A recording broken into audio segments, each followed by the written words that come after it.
Thanks, Peter. Let's just get that into display. Yeah, okay, yes, this follows on very well from both Cassia's talk and from Femke's talk earlier.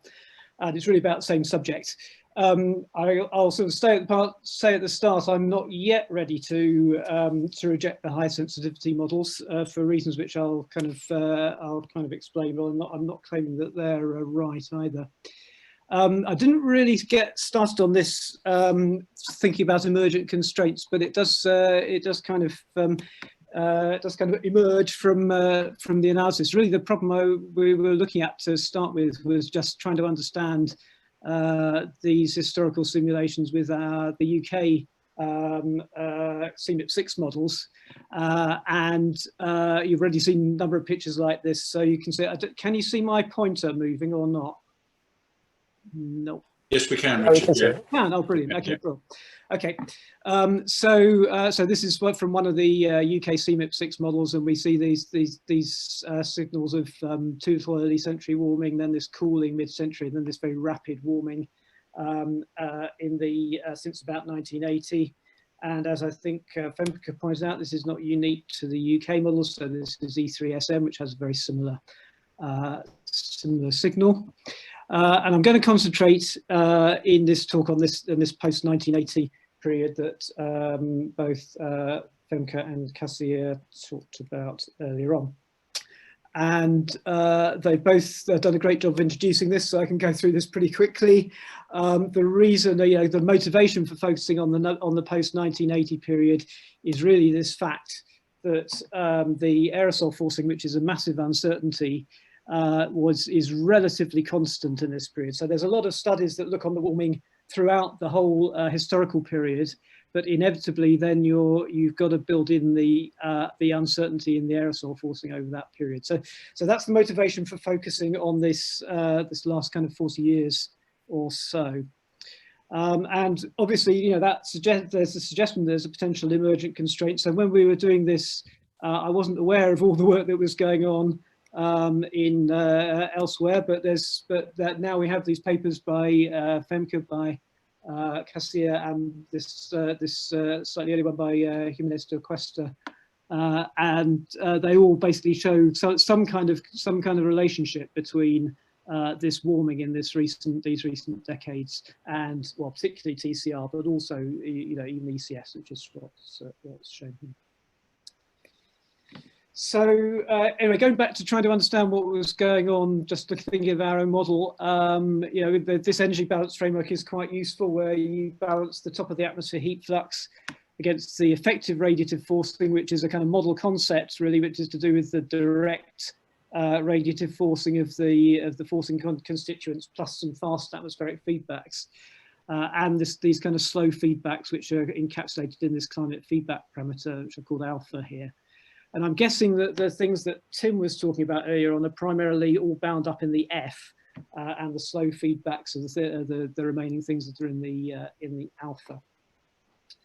Now, this isn't really my area, and I've certainly learned a lot in recent months by talking to people who do know something about this. I was vaguely aware when I started that alpha might not be a constant, and it kind of varied with time. What I hadn't realized is just how much it varies in time. So, and it's due to this pattern effect, which has been mentioned a few times already. So if we look in the top right here, this is the observed SST trend over, well, it's 1980 to 2005 in this case. This is from Haddist observations, and you can see this interesting pattern of general global warming, but this noticeable cooling, particularly in the East Pacific and also in the Southern Ocean. And the CMIP5 models really don't capture this at all. I think it's even hard to find this in individual ensemble members. And you can see that basically you've got just this rather bland warming signal for the same period in the CMIP5 historical runs. And it's important because through a number of mechanisms, such as this cold region here suppressing low cloud shortwave feedbacks, and then also impacts on the lapse rate feedback, this pattern of SST is associated with a low climate sensitivity or a low negative climate feedback. But as I say, I hadn't realised just how important this was until Jonathan Gregory pointed me to this this recent paper that he and others had written.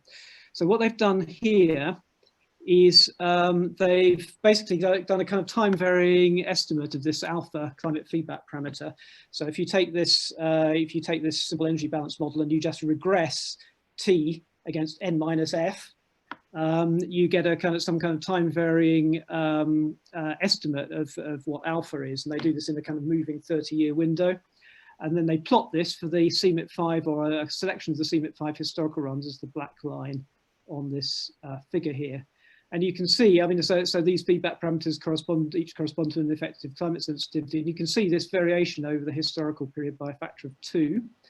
And the models for the recent period, so this is the period from about 1980 to 2010, I guess.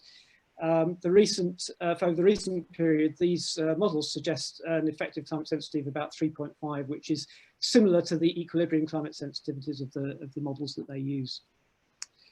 But as I said, those models, those historical runs, don't capture this SST pattern here, which is associated with low climate sensitivity. But you can kind of estimate what the climate sensitivity would be if the model could simulate those SST patterns. So that's the blue curve here.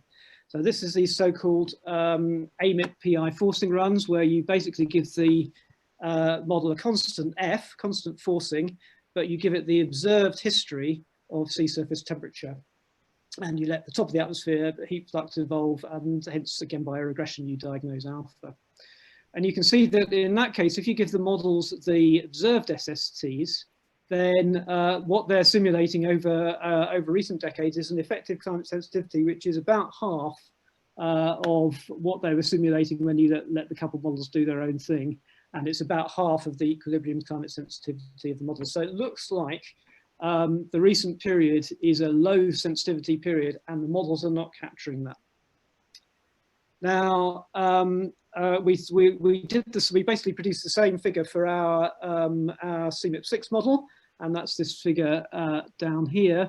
And again, you can see that broadly the picture is the same. So the black and the blue curves are the equivalent curves for the UK CMIP6 model. And you can see that the time variation is similar. The broad picture is similar. That the model's historical runs suggest a high sensitivity in recent decades, when actually when you give it the right SSTs, it suggests a low sensitivity. The only difference is that the sensitivities overall are much higher, because we know this is one of the high sensitivity models. But the point I want to make here is that the difference between 3.5 and 1.7 is at least as big, actually slightly bigger, than the difference between 3.5 and 5.1. So if you're asking why do the models warm too fast in the recent decades, it's at least as likely an explanation that it's something to do with this pattern effect as it is to do with the fact of this climate sensitivity being perhaps too high. So, and this is something that appears to be appears across all models, whether they're high sensitivity or low sensitivity. So what we've just done recently is just try and get our heads around what this actually means. And unfortunately, there's many different interpretations. I don't think we can sort of pull them apart. So it's first important to understand there's definitely something wrong with the models. So they don't simulate this recent SST pattern in the Pacific. 2 minutes, Richard. Okay, thanks. So one interpretation, which is the one I kind of jumped to, I suppose, was that assuming that this specific SST pattern is a transient feature, then you might assume that the models that manage to simulate the right post-1980 warming do so through some kind of compensation of errors. So lack of this pattern effect, which means that their climate sensitivity is too high, compensated by a generally too low sensitivity. And you might then be tempted to jump to the conclusion that the models that overestimate recent warming might actually have the most reliable long-term sensitivity. And I can't rule that out, but equally there are other interpretations. So one is that there's this specific SST pattern is actually a feature of the long-term response of the models, but it's just that all the models don't capture this. So that's a kind of bias in the long-term response. In which case, I think you'd really have to conclude that the current model actually don't contain very much information about the real climate ECS at all, but they all have some kind of positive ECS bias. But you see these two conclusions, these two deductions are very different. depending on what the actual reason for this bias in the models is. And then there are other interpretations as well, which I won't dwell on, but you know, I'll just mention the fact that other forcings indeed may play a recent role, and there's some discussion in the community that I think Chris Jones mentioned earlier on about whether some of the aerosol sources, for example, are actually behind some of these differences. The point is really, as far as I'm concerned, that we can't really yet deduce very much from the fact that the models are warming, certain models are warming too much post 1980. So the conclusions here are that it's an attractive candidate for the reasons that we've heard, due to this approximately constant aerosol forcing. But this specific SST pattern, which all the models fail to simulate, complicates the chain of reasoning between what the models simulate for recent change and what their long-term sensitivity is. And indeed, different interpretations are possible, which, putting it, oversimplifying a bit, but range from the ECS of the CMIP models CMIP5 models is too low, to the ECS of the CMIP5 and 6 models is too high. So basically, the conclusion I'm coming to here is that there's more work needed. We really need to understand in more depth the physical basis of both the historical simulations and what's happening in the real world. And in the UK, we've just kicked off a group to start trying to understand this, really to try, hopefully improve the simulation in the next generation of models. So phase one is to really improve our understanding of what's going on in these models and why they don't agree with the observations. And hopefully that understanding will help us to work towards some improvements for the next generation of models. Okay, that's it. Thank you.